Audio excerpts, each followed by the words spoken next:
बिस्मिल्लाहिर्रहमानिर्रहीम।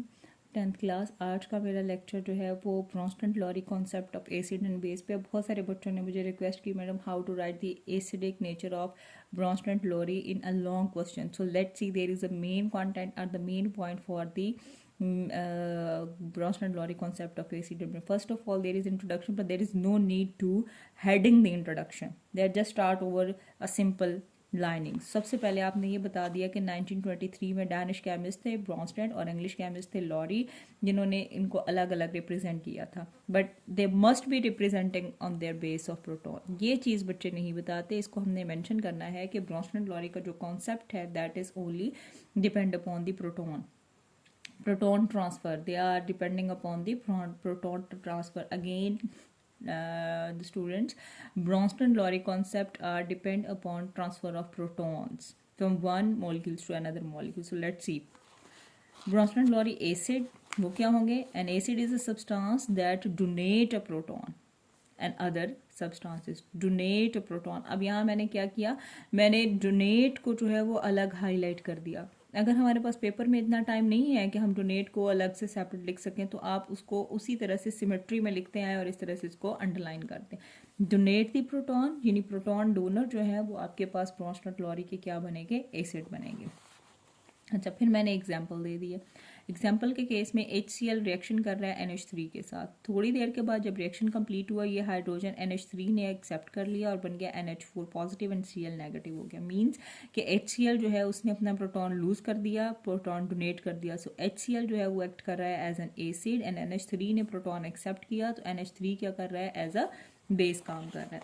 In this example HCl act as an acid while NH3 act as a base. अब यहाँ मैंने एक लाइन में इसको क्लियर कर दिया है। अगर शॉर्ट क्वेश्चन आ जाता है give the what is the Brønsted-lorry acid, तो उसमें मैंने डेफिनेशन एग्जांपल और साथ ही, तो कोई वजह ही नहीं है कि हमें 2 नंबर पूरे ना मिल सकें।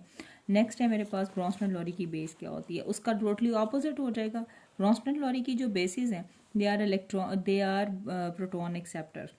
अ base is a substance which can accept a proton from other. किसी भी दूसरे से उसने क्या करना है? प्रोटॉन एक्सेप्ट करना है। So be mindful students, Bronsted Lowry concept are based upon the proton donor and proton acceptor. Proton donor is known as an acid and proton acceptor is known as base. इस case में आप चाहें तो example को फिर से कोई और एग्जाम्पल कोड करके इसको क्लियर कर सकते हैं। मैंने यहाँ पर HCl और वाटर की एग्जाम्पल अगेन कोड कर ली है।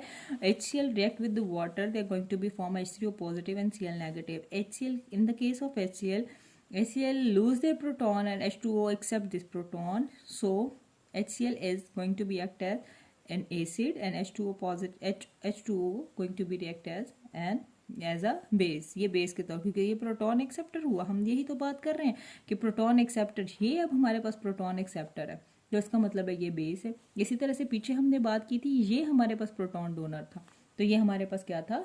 एज अ एसिड काम कर रहा था। सो ये मेन करेक्टर है जो हमने याद रखना है कि एसिड और बेस के केस में किस तरह से इसने चीज़ों को एक्सप्लेन किया हुआ है। अच्छा जी, नेक्स्ट है हमने एक्सप्लेनेशन की हेडिंग देखी। एक्सप्लेनेशन की हेडिंग के अंदर मैंने जो ऊपर वाले रिएक्शंस दिए हुए हैं उन्हीं को एक्सप्लेन किया हुआ है, क्योंकि टाइम आपने खुद मैनेज करना है। How to manage the time to get a full marks in all this type of content. So let's see, all the above equations are reversible reaction. So in forward reaction HCl act as an acid and it donate proton, यानी ऊपर वाली जितनी reactions मैंने दिए हैं वो सारे हमारे पास रिवर्सेबल रिएक्शंस हैं। They are going to be symbolized in the reversible reaction.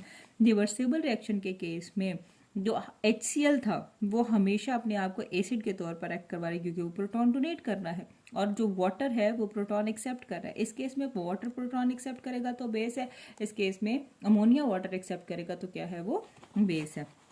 While in reverse reaction, वो कहते हैं लेकिन जब मैं रिवर्स में जाऊंगा, ये तो फॉरवर्ड रिएक्शन की बात हो रही थी कि फॉरवर्ड रिएक्शन के अंदर, ये फॉरवर्ड रिएक्शन की बात है, यानी ये डायरेक्शन जब इधर जाएगा, जब ये फॉरवर्ड रिएक्शन है तो ये एसिड है और ये क्या है? बेस। इसी तरह से ये हमारे पास है एसिड और ये हमारे पास है बेस। लेकिन जब हमने रिवर्स में जाना है तो फिर क्या होगा? यही वो बात है जिसको बच्चे एक्सप्लेन नहीं कर पाते। सो let's C, while in reverse reaction Cl negative ion is, यानी वो कहते हैं इस केस में जब आप रिवर्स रिएक्शन की बात करते हो, Cl negative ion is a base as it's accept a proton. अब Cl नेगेटिव जो है वो बेस बन चुका है। क्यों बेस बना है? Because it's going to be accept the proton. And H3O positive ion किससे, H3O पॉजिटिव आयन से, वो एक्सेप्ट कर लेगा। इट मीन्स ये बेस हो गई और ये हमारे पास क्या हो गया, इस केस में एसिड हो गया। लेकिन इन एसिड्स और बेसिस को हम नॉर्मल एसिड्स और बेसिस नहीं कहते, इनको हम क्या कहते हैं, इसको देख लेते हैं। फिर से मैं बता रही हूँ, इन रिएक्शंस को दो डिफरेंट कैटेगरीज में हमने एक्सप्लेन किया। First of all we have to discuss about the forward reaction. In forward reaction HCl going to be an acid and water is going to be a base, but in reverse reaction Cl negative going to be ready for accept any proton from H3O positive, definitely अपने साथ pair से लेगा, partner से लेगा, so it is going to be form an acid। ये जो हमारे पास proton acceptor हो रहे हैं या प्रोटॉन डोनर हो रहे हैं, इस चीज को आपने देखना है। HCl नेगेटिव अब हमारे पास बेस बन चुकी है because it going to be accept a proton. H3O positive अब एसिड बन चुका है क्योंकि ये अब अपना प्रोटॉन जो है वो डोनेट कर देगा इसको। सो लेट्स सी कि इसको हम किस टर्म में किस तरह से एक्सप्लेन करेंगे।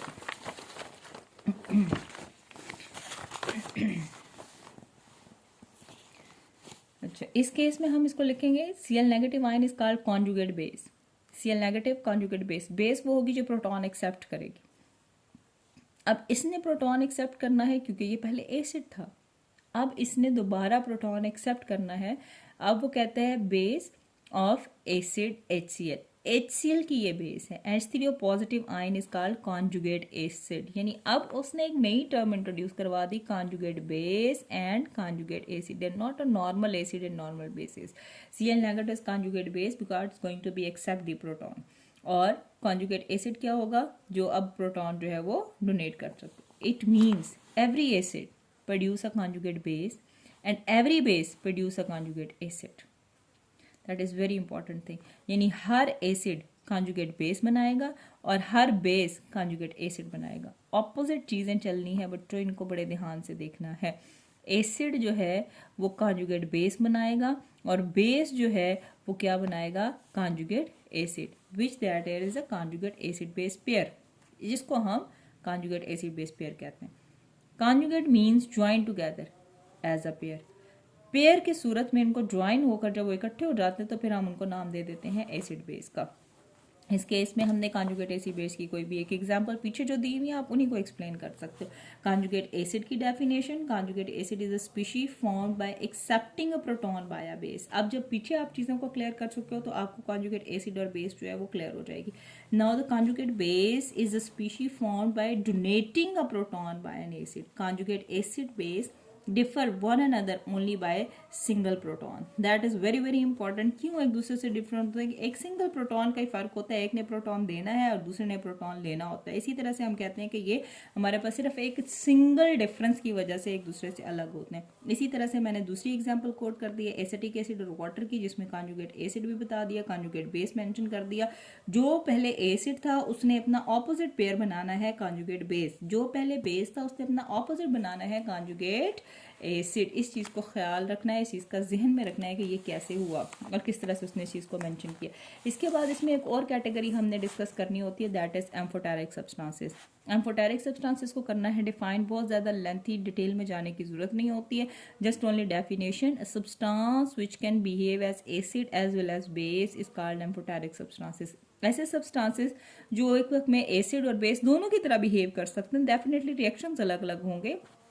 वाटर की एग्जांपल इसमें मैंने कोट किया, वाटर जब एसिड के साथ रिएक्शन करेगा तो एज अ बेस काम करेगा, वाटर जब बेस के साथ रिएक्शन करेगा तो एज अ एसिड काम करेगा। यहाँ एक चीज़ आपने जहन में रखनी है, कोई भी चीज़ एसिड या बेस का बिहेवियर अपने पैटर्न के अकॉर्डिंग करेगा। If the reaction is going to with any acid so the reacting species going to be self as a base. अगर इसके साथ रिएक्ट करने वाला बेस है तो वो अपने आप को एसिड बना लेगा, तो उसकी रिएक्टिंग स्पीशीज पर डिपेंड करता है। The substance can act as an acid only when other substance at the same time behave as a base. एक चीज एसिड होगी जो प्रोटॉन डोनेट करती है, तो उसी वक्त एसिड होगी जब उसके साथ कोई प्रोटॉन एक्सेप्टर लगा हुआ होगा, यानी कोई उसके साथ बेस होगा। प्रोटॉन डोनर एसिड और प्रोटॉन एक्सेप्टर क्या है, बेस है। इसलिए मैंने एम्फोटेरिक सब्सटेंस के अंदर इस चीज़ को क्लियर कर दिया। अगर एम्फोटेरिक सब्सटेंस शॉर्ट क्वेश्चन में आता है तो इसमें कोई भी डिटेल देने की जरूरत नहीं, डेफिनेशन दो, एग्जाम्पल मोर देन इनफ। इसके बाद हमारे पास आती है लिमिटेशंस। हम लिमिटेशंस को लॉन्ग क्वेश्चंस में भी लिख सकते हैं, लिमिटेशन शॉर्ट क्वेश्चन भी है हमारे पास। लिमिटेशन बहुत ज़्यादा नहीं है, डिटेल में हमने जाना ही नहीं है, 2-3 लाइनों में इसको क्लियर करेंगे। कहता है कि ब्रॉन्स्टन-लॉरी का जो एग्जाम्पल्स थी, जो कॉन्सेप्ट था, उसके अंदर देखा गया कि कुछ ऐसे सब्सटेंसेस भी अवेलेबल थे जो कि प्रोटॉन डोनेट और एक्सेप्ट करने की एबिलिटी नहीं रखते थे, but they going to be form itself as acid and bases, like don't have the ability to donate a proton like SO3. SO3 cannot be able to donate a proton. It's mean it's going to be act as an acid. ये acid के तौर पे काम करता था. Similarly, CO, calcium oxide, behave as a base, but it cannot be able to accept the proton. अच्छा, अब इसको आप अंडरलाइन कर लें। ये जो दो बातें उसने की, इंपॉर्टेंट चीज़ें उसने बता दी हैं। ये आपके पास एसिड के तौर पे काम कर रहा था, क्योंकि इसके अब इसने ब्रॉन्स्टन ने ये क्लियर नहीं किया why it going to be act as an acid. इसके पास तो प्रोटॉन है नहीं, प्रोटॉन देने की सलाहियत ही नहीं है इसमें, और सीईओ के अंदर प्रोटॉन एक्सेप्ट करने की सलाहियत नहीं है, लेकिन इसके बावजूद ये बेस था। These observation proves the limitation of Bronsted-Lowry concept of acid and base. So that is, both of these are the limitation of acid and bases. So 10th class इसको बड़े ध्यान से, बहुत ही इंपॉर्टेंट तरीके से डेफिनेशंस, एक्सप्लेनेशंस और उन्हीं points को मैंने एक्सप्लेन किया। उसके बाद हम चले गए थे कॉन्जुगेट एसिड बेस पे, कॉन्जुगेट एसिड बेस के बाद हम आ गए एम्फोटेरिक सब्सटेंसेस पे। ध्यान से इसको रीड आउट करके सेपरेटली नोट्स के फॉर्म में लिख लीजिए, और कोई भी प्रॉब्लम है मुझे कमेंट में बताएं, और जो जो बच्चा देख ले वो मुझे कमेंट में अपनी क्लास मेंशन कर दे। ओके जी, good luck and thank you.